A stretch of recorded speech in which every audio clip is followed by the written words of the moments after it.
Hello and welcome back to the second episode of the Biblical Banter podcast. This is going out late because he had a sniffle.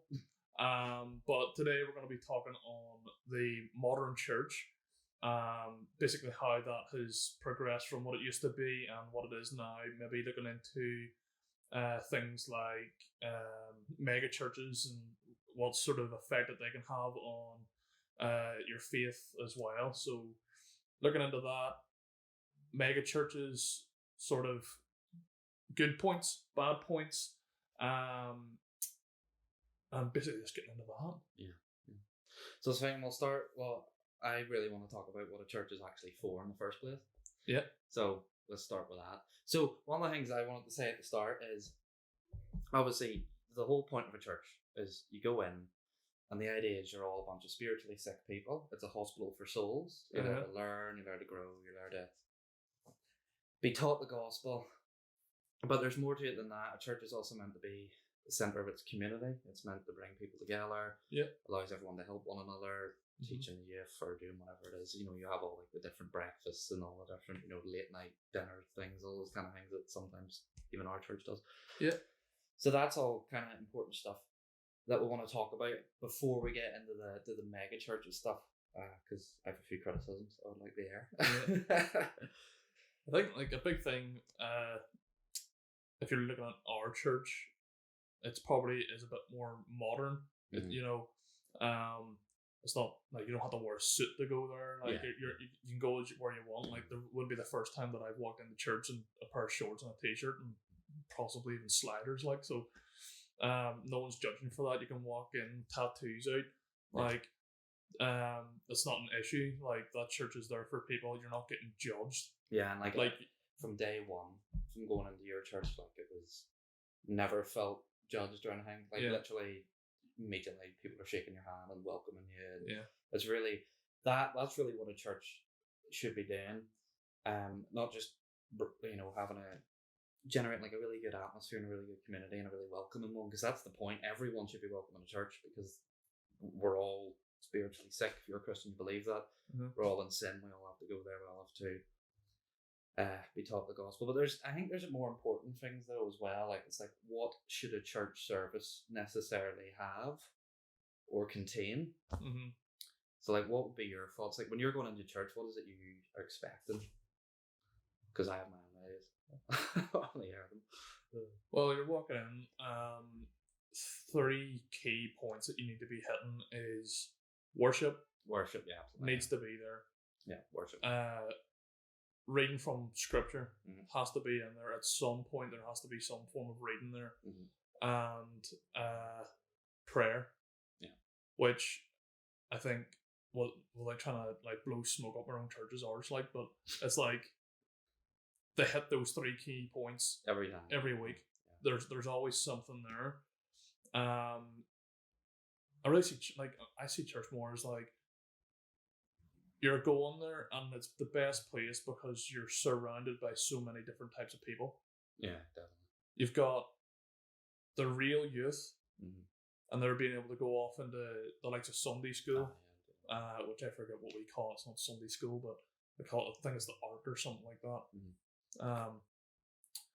So they would go off and do that. Then there's like the other like sort of next level up youth that would be sort of us, like sort of young middle teens, young 20s, that range, which is there. And then you've got the older group, who would be 30s, 40s, 50s, and then you've got your senior groups, and those are the people that you need to be surrounding yourself with. They've been they're in church a lot longer than what you have. Without that, if you're just constantly going to like the likes of youth programs in your church, you're only getting that dynamic.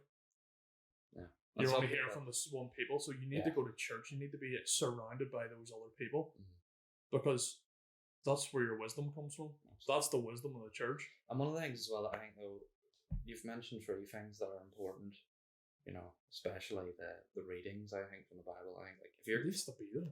If it's not there, I don't know what you're doing in church, like, if they're not reading from the Bible. But one, I think, for me especially, I think that, like, your sermon has to be there. It has to be a really good one.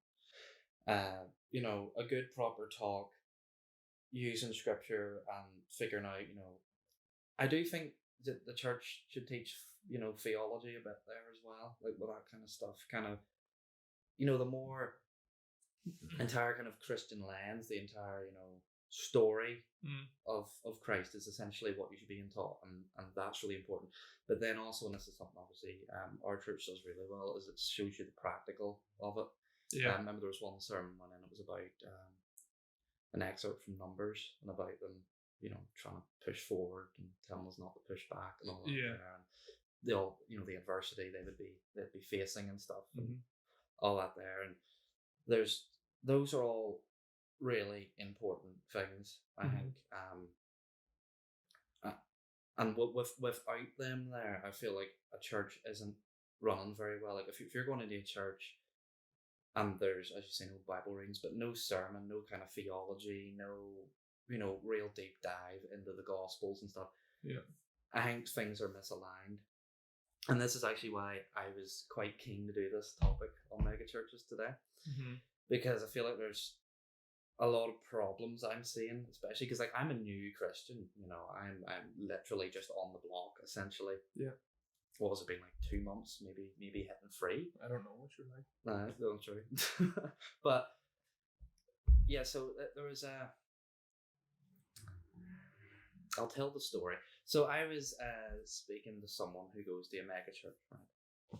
And I didn't even know that they were a Christian, but then they ended up telling me, and I was like, oh, I'm Christian too, and I'm new, whatever.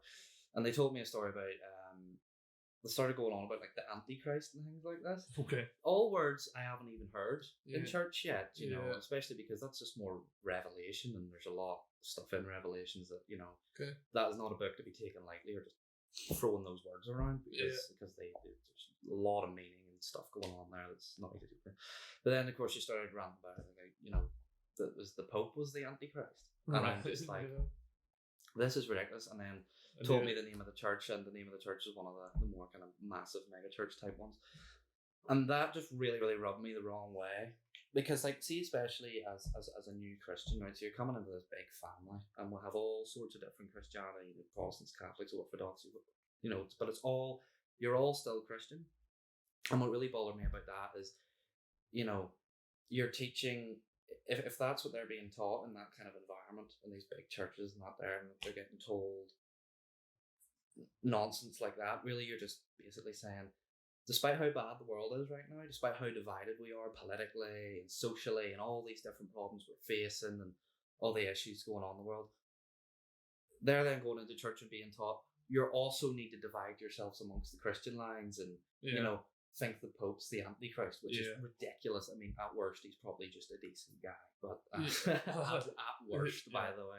It's just like, well, there's a newly elected Antichrist. Yeah, like whenever the Pope passes away, or like, how's that work? It's ridiculous, and I think that what really concerned me and why I wanted to do this topic was that seeing that some Christians are being taught in these like big mega church types that we need to divide ourselves. It's appalling, and it's so antithetical to Christianity. The point of Christianity is to be brothers and sisters in Christ. You know, I'd like to think if I went into a church of another denomination, you know, you'd be welcomed. Absolutely, that's meant to be the point. And that's, I mean, and you would, like, obviously there is those different denominations and whatever, but it's the Christian joke where, like, if someone says they're from a different denomination, take Baptist for just example, right? Turn around, oh yeah, I go to a Baptist church, and it's like, oh, like, it's just a joke. Yeah. Like it's like they're still a Christian, you still love them for who they are. Yeah. Like, but there's no real, like, the differences between those churches. They're not. It's nothing. It's nothing major. Yeah. You know, it's not like you're going to the Baptist and they're not saying like that Jesus didn't exist. Yeah. You know what I mean? Like, it's very sort of just these small differences. Yeah. That are just I mean, it also reminds me as well of the one you went to, and you were told some things which really worried me about music and stuff, and about what music you could and couldn't listen to, and then I was going into like you couldn't even dance at a concert. I don't actually know if that was something you told me, if someone else told me. I can't remember. But I just remember, like, see all these kinds of things. It has nothing to do with the gospel, and I think you're filling a bunch of, you know, believers' heads with just stuff which has nothing to do with being a Christian. Yeah. And for me, it takes away from the gospel. It takes away from, the true teachings, and it focuses on, idiosyncrasies which just don't matter. Mm-hmm. And then if you're getting divisive, you're telling people stuff which is just wired, frankly.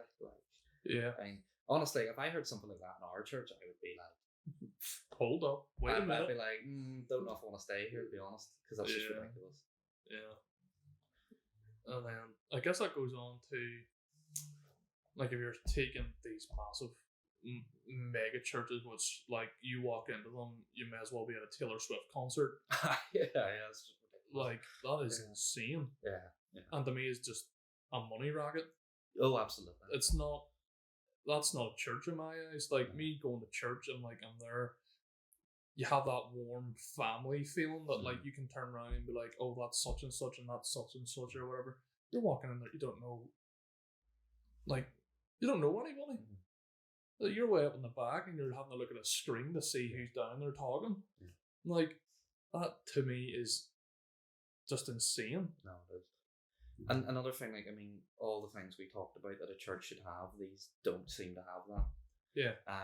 Maybe they do read from the Bible and that. Maybe there is prayer there. Maybe there is worship, but it's the kind that's the problem. Yeah. And also, if the sermons that they're given are more just misleading, that really worries me. So you see a lot of this though in America. Like it is a very much a massive American thing. Like, the likes of Kenneth Copeland.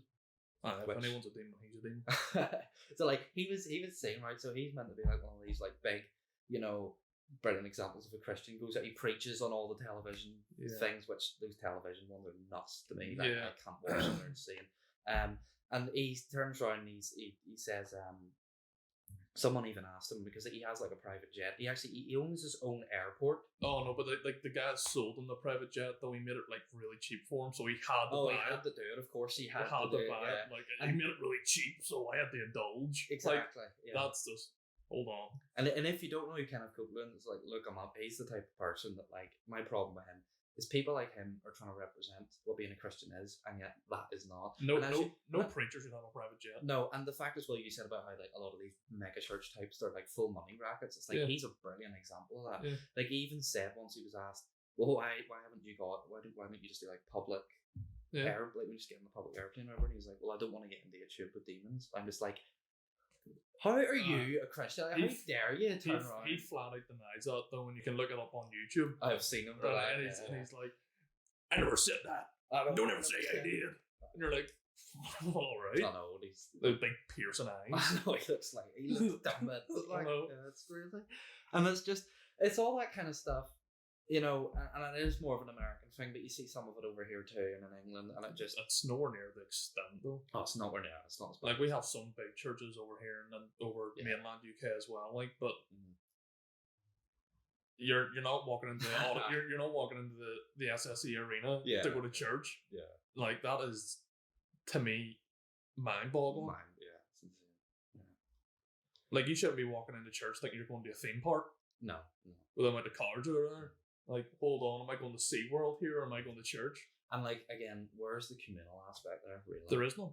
Yeah. You might have your sort of seat that you tend to go to. I don't know how it works, or if you get set seats, or if it's like ticket-based system. Probably. Right. Or like, you just walk in, you go and find your seat or whatever. You might know like the odd few faces that you see around every now and again, or like your neighbours from the same street go there, but you're knowing them because you knew them previously, or you're knowing them because they sit the same seats. But if I was to go to church, I can walk in, I can sit wherever I want, but like, you always have that one wee spot. Like, I'm gonna go sit over there tonight. Like, I like that wee spot for me. Other people's like, and it tends to be sort of, and you can see the sort of divide in churches, even the likes of our church, where it's just like the youth like to sit over in this wee bit, and then it's just like the more senior people like go like in the middle-ish, and then you've got like the older folk and like right up the front, and they're like, but there's the coffee beforehand. Oh yeah, you can walk in half an hour before church, start to have a coffee with it, talk to everybody, and everyone knows you by name. Like when I first came in, and I just thought we'd always go and sitting down and being quiet. It's like no, everyone's just talking away, coffee, going, having breakfast. There's this it felt like a big family, which is actually what church is meant to be. Exactly. Yeah. I mean, if it's meant to be essentially like the body of Christ, so to speak, then it should be that way, brothers and sisters. Mm-hmm. In Christ, essentially, is what your church should be, and you have that feeling. But when I see these mega churches, and what angers me so much is you have a bunch of people going in who could be potentially really good, just like normal Christians. Yeah.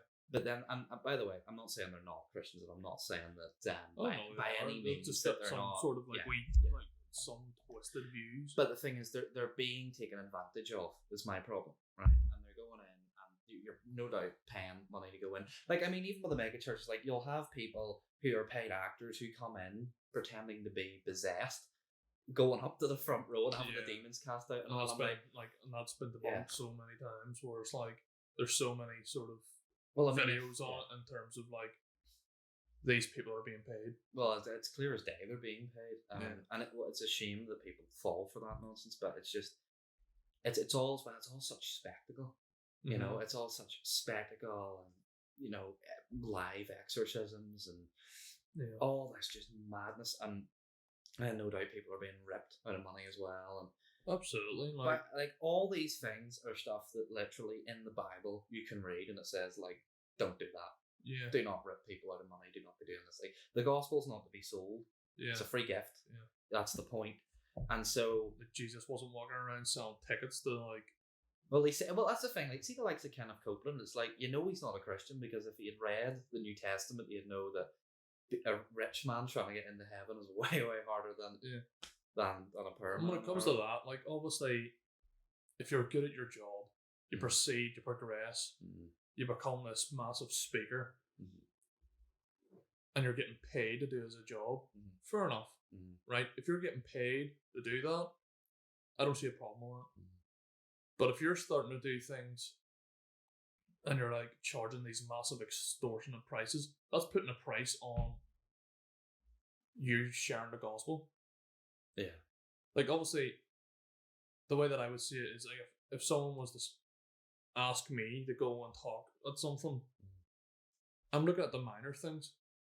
Like, I'm going to have to pay for my airplane or something wherever I get there. Yeah. I'm going to have to pay for whatever. I'm paying, like, I'm not going to go in first class. I'm going to go in economy. Yeah. Like, because I'm no one special. I'm just exactly like as everybody else here. So it's like, it's one of those things where, yes, you can get paid to do the job. Like, you see pastors or whatever, that's obviously they're getting paid to do that job, but they're not ripping the arse out of it. Absolutely. It's just like, whenever you get to this big, massive, high standard, if you're getting the amount of money where you're able to buy a private plane, that's ridiculous. Surely that money is much better else. Well, not just one private plane, just several. And that money is much better put back into community, charity. Like, that's literally meant to be the point as well. Yeah, it's like I've got this money. I don't need it. Other people need it more than what I do, and that's where it comes back to the community-based idea, where it's like I'm a little bit better off than someone else. Not me personally, but like this person is better off than someone else. They might be struggling financially or whatever. Then they should be given that money into the church, where they can then be like,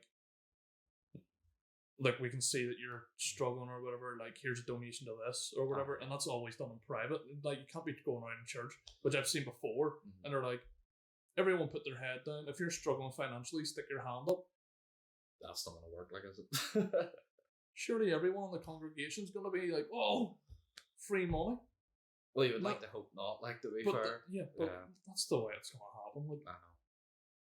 And then there's that whole aspect of where it's like, you're in the open, you're in public, like, people, like, if it was me personally, like, even if I was struggling financially, I wouldn't be sticking my hand up. I'd be embarrassed. I would rather be approached privately, or I would approach the church privately and be like, is there anything you can do? The likes of our church, we've got the food table, which is basically a food bank where people can come, they can get whatever, and that's like, there's set days for that. And see, that's a genuine charitable act that a church should be doing. Yeah. Whereas, again, compare that with some of the nonsense I've been seeing. It's like, wow. Yeah. Like, because you're not taking percentages of your wage as a direct debit. That's insane. That is absolutely insane. And the fact as well, it's like those churches do not feel like places where I could go to if I was in serious need. Yeah. But our church, I feel like I could go there and be like, and you could do, and you'd feel that kind of family kind of embrace. Yeah, that kind of absolutely. That's really what church is there to do. That's why you're meant to have a good few of them about. Yeah. So there's that element to it. Yeah. So yeah, I think we definitely need to. I don't know. It just worries me as well because it's the, if you fill a load of people's heads with stuff that's just antithetical really to the gospel and then send them out on their way, it's gonna give Christians a bad name and a bad rap. Frankly, if you've a Christian telling you, "Oh, you can't listen to music with, like a swear word in it, or with an offbeat time signature or something, because that's apparently satanic or something." It's like this is just nonsense. And at some point, you really have to ask how they see. One of the scary things, and why I wanted to bring this up today, is that the megachurch scene is the fastest growing Protestant denomination. Well, I didn't know that. No, and that's what scares me because I'm like, why is that one growing? Like, because see whenever you took me to church for the first time, if I had came in and it had been one of those, I would have ran so far away that I would have became. I would have went off and just there was no chance. But it's overwhelming. Well, it wouldn't have been overwhelming. It would have been ridiculous. Yeah. If I'd seen people pretending they're being exercised in the front rows and it's like flopping like a fish out of water. Yeah, and the whole I was late today, but then I hit 3 green lights in a row and then shouting, "Can I get an amen?" It's just like, no, what crap are you on about? It's stupid. Like, it's so dumb. And so, but like what our church breakfast this morning, amen. It's like, but what our church is like, no, you have actual theology, you have actual talks, you have actual community, you have actual acts of charity. That is what drew me into the church, because there is the personal relationship. And what's great about those? But the church is meant to bring you into the body of Christ essentially, and make you part of that whole. And these things are ridiculous. They're absolutely taken away from us. Yeah. I think what's great as well is like you are able to approach people in church. Like, you don't have to speak to the pastor or whatever. Like, you can go to anybody. Yeah. It's like if you got a question, you can go to like anyone in the congregation, and they're most likely they're gonna have an answer for you. And if they don't, they're gonna go and look it up for you. It's something great as well. So like it's not one person at the front all the time. No, it varies. Like they bring people up, changing it up, like, and it sort of gives you that feeling of you're included in the church. It's not just someone there preaching to you. Like, you've got the different sort of segments. Like, someone will come up, they'll read the passage from the someone from the congregation will come up, they'll read the passage, and that's their wee bit. It just gives that involvement instead of just like, okay, I have to go in here and I have to sit for an hour and just listen. It's personal. There's a personal thing going on. Yeah. And like, there's nothing as well, like over the past few weeks, if you want to do something with the church, you can bring that to them and they'll be like, if it's a good enough idea, they'll be like, okay, like, we'll support this, whatever. With our church, there was the one where it had like a quiet room for people with additional needs. People with the likes of autism, things like that, where they're like lights, noises, and stuff like that, where they can go in there, they can have like a dark room type thing where they can go in there and just sit because it's like too much. And that's the type of things that you need. You need to have those places for everybody. But like, so those big massive churches, do they have those? Like, am I going to be walking in there with, if I had a son or whatever and he had those additional needs, the big flipping speakers of boom, booming. There's people here possessed on the floor. I know. Kid's going to be freaked out. I don't want to go back to this. And it's like, if you go to one of those mega churches, are you going to learn about salvation? Are you going to learn about the act like why Jesus came down and died. You can learn about it. You're not learning theology. You're not learning Christianity. You're not learning how to apply any of it to your life. You're not learning how to pray. You're not learning how to have a personal relationship with God. You're not learning any of this. You're just going in, shouting amen, and giving lots of money to these places. And it's especially, again, it's mainly in America, and it's kind of mainly the ones I'm firing at, to be fair. But, we've got it over here too. And it's definitely something that people need to be aware of and need to, not engage with, in my opinion. I think it's just not good. Yeah. So I guess that was like a lot of bad points, but I'm gonna like try and make like a couple of good points on them as well, where it's probably should try or even it out slightly. Where it's like as much as it's not the best place, I would much rather someone be going somewhere than not going at all. I don't know. At least if you're going there, you're gonna get some form of like content, like some spiritual good from it. Like, if they weren't, like, why would they keep going? Like, there's obviously a reason why people keep going back to these things and whatever, but like, there is some good to them. Like, I would much rather someone be going to church than not going at all. Because, I mean, like, yeah, you're going to these places, whatever, that's fine, but like, if you weren't, you're just going to be sitting at home. You're not hearing about it at all. At least if someone goes to one of those churches once, they might get some form of interest to then go home and be like, well, that's not for me.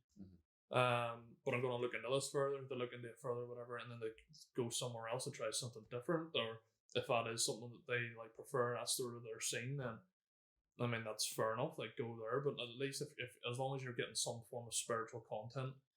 Yeah. As long as you're getting something from it. I was speaking to someone the other day based on this topic, and I'm trying to remember what he said, and it was such a good point.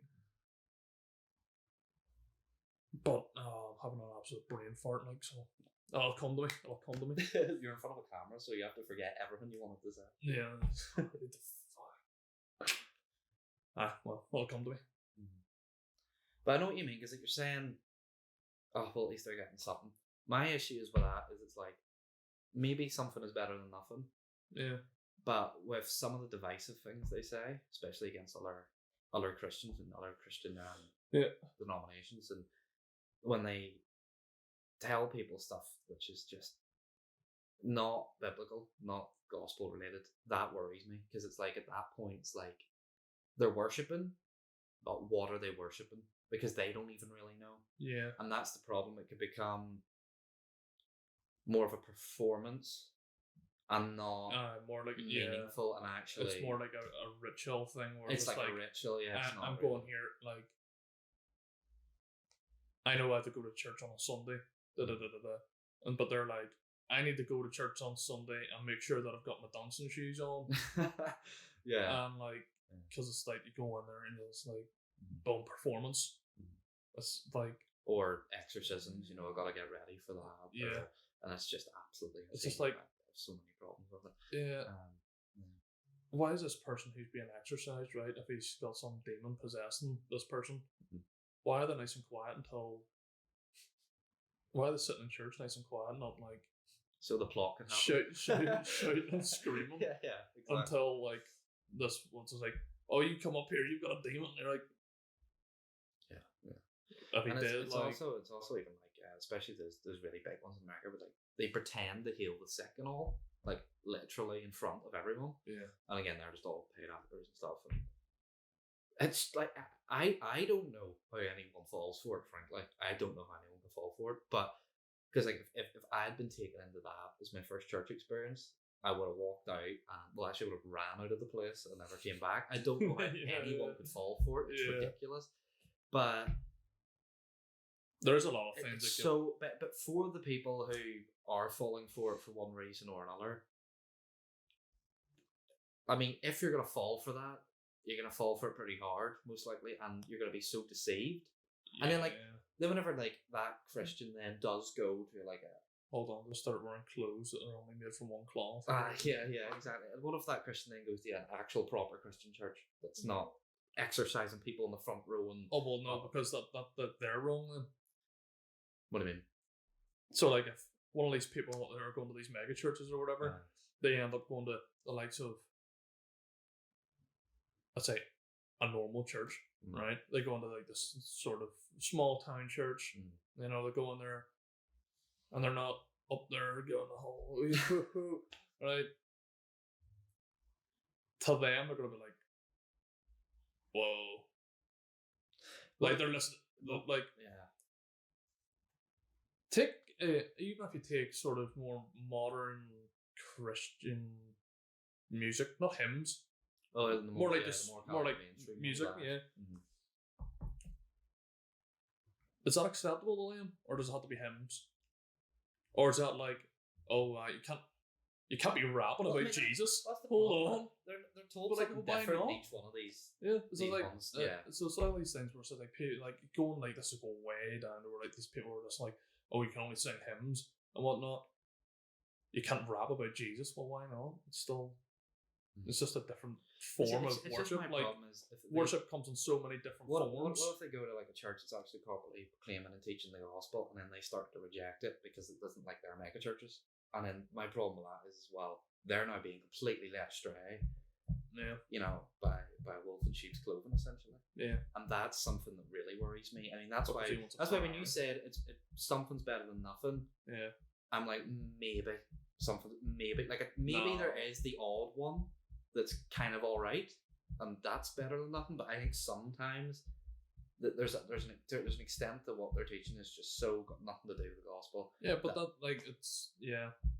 I get where you're coming from. Well, I get where you're coming from. It's just like it worries me too much. There's parts to it. Obviously, a lot of it's going to be absolute dribble, but I mean, surely, like, I've never been to one of these things, and yet I'm slating it. But like, surely there's some form of like teaching in there. Famous preacher who is actually like, he was actually good. What's his name? Is it Billy Graham? I wouldn't know. Billy Graham. I think it might be Billy Graham. Yeah. I think he was actually good. He's like old, like he's old school. Like, he's like way back. I don't even know if he's still alive. I don't even know who that is. I'm too new to the thing. Yeah, but he was like one of these people who would be in the, like, would preach to mass sort of congregations. But he actually read from the Bible, and he actually, like, you know. Well, the thing, there's nothing actually wrong with having like a large church that's packed out. That's actually good. No, if you've got a Taylor Swift concert full of people and you're preaching like from the gospel, it'll do. Love it. Yeah, love it. Yeah, it's just the problem is it's when it comes to just unbiblical nonsense, extorting people for money, tricking them with stuff that frankly I don't know how it tricks people, but it does apparently. Yeah. And then like with the exorcisms and the healing the sick in the middle of the thing, and then just the nonsense, like some of the stuff I've heard, like saying the Pope's the Antichrist, that's insane. Saying stuff like, you you can't listen to this type of music, or you can only listen to music like this, and you can't sing in a concert, you can't do this, and then saying that everything's satanic as well. Like that whole movement of like because you get this, like a lot of people make fun of Christians because Christians apparently say everything's satanic, but it's mainly all the kind of mega church types that are like that. Well, shall we leave it there? Yeah, think so. Nowadays. So, well, thanks for tuning in. Sorry if I sound a bit rough. I've been ill with. He's got a sniffle. Well, yeah. Well, I thought it was the flu. Big. No, I'm not saying. Not on camera anyway. Yeah, no. So thanks for tuning in. What are we doing next week? I've no idea what we're doing next week. We're literally just throwing ourselves at like episodes and making them up as we go along. So, today's was modern church mega churches, and was meant to be a debate on how like there's good things and bad things, but really turned out to be like, is there a lot of good in them anyway? But yeah, so next week probably gonna be something along the same lines. It's gonna be probably just a conversation of some form of topic. Maybe try and throw something interesting in there as well. But apart from that, I think that's us. We're all wrapped up and we're done. So, all the usual stuff. So, if you want to text us, what's text? What am I from the early 2000s?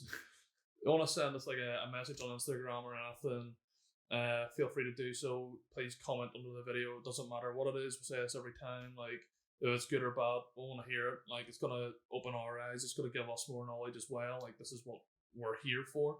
We're here to give you our point of view. We're also here to learn. Yeah. Like, so if you've got something you want to say, then feel free to do so.